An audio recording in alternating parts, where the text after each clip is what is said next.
Welcome to Fox Magazine. I'm Jamie Colby. Later in the show, our Fox News hosts sound off on the most controversial topics of the week. And also the man behind one of the greatest songs of all time. But first, I take you to India. While covering the tsunami disaster, I came upon an orphanage that has a basketball court, a soccer field, all being built by Americans for the orphans of India.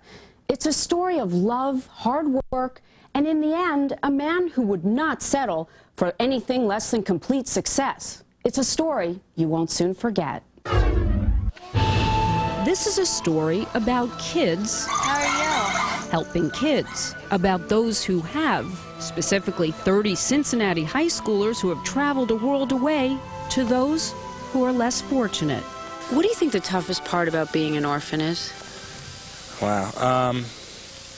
I think not being able to, get a hug and a kiss from your parents at night. That's something that I think every kid needs when they're growing up. I can't wait to help build a basketball court for them, and show them how we, an American game and teach them how to play. That's what I'm looking forward to. 1,000 orphans line up to greet their new friends.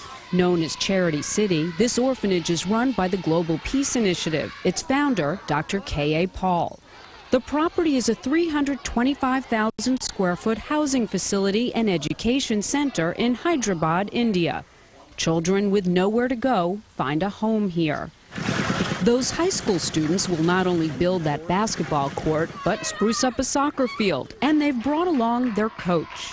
We come over feeling like we're going to be able to do a great thing. The kids are excited about being able to be nice and be encouraging, but we get blessed so much back by how sweet they are. We see that they've suffered through so many things and they're still happy. They can still give a smile back. They couldn't believe it, that they actually have an actual soccer coach and soccer players to run their camp for them.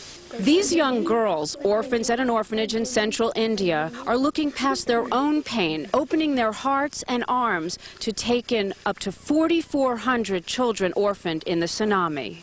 Carl Lindner III, philanthropist and an owner of the Cincinnati Reds, along with his wife Martha and son Matt, have brought the students here to see what they've been building for several years, Charity City, and these children's future.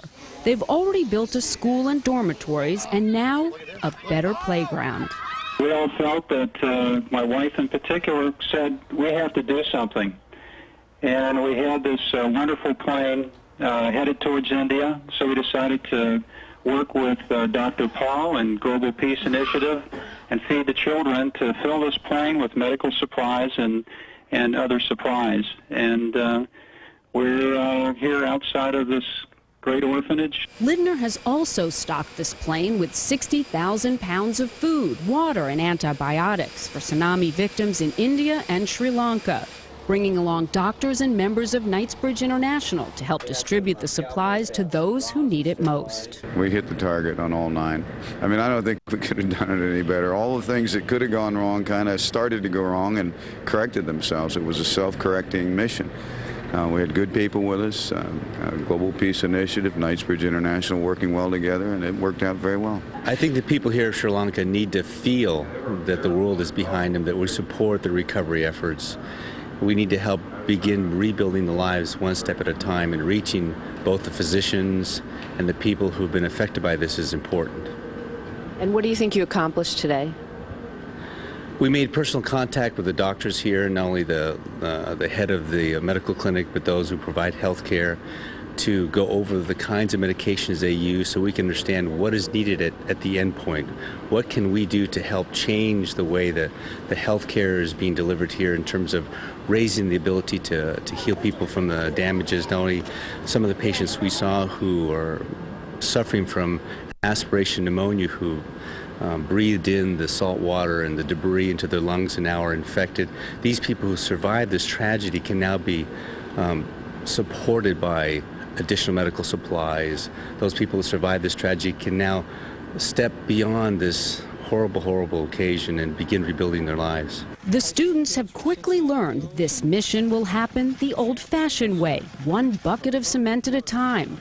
And before they head home, these students see what they've really accomplished, helping kids who will likely live here till they're 18 truly smile.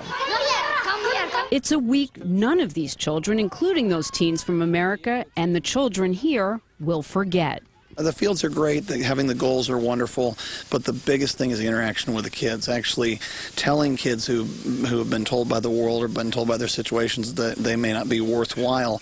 We come back and say, no, you are. We care about you. You are worthwhile. I am here, to love them for this week, but, I have to, keep in perspective that, I am leaving in 6 days, and, they need to know that as well. This is a place full of people not easy to leave. Perhaps they'll come back. Even the pictures you've seen of the devastation from the tsunami cannot really describe how much so many have suffered. Do you think America is doing enough to aid the tsunami victims? Email us, let us know what you think at foxmagazine@foxnews.com.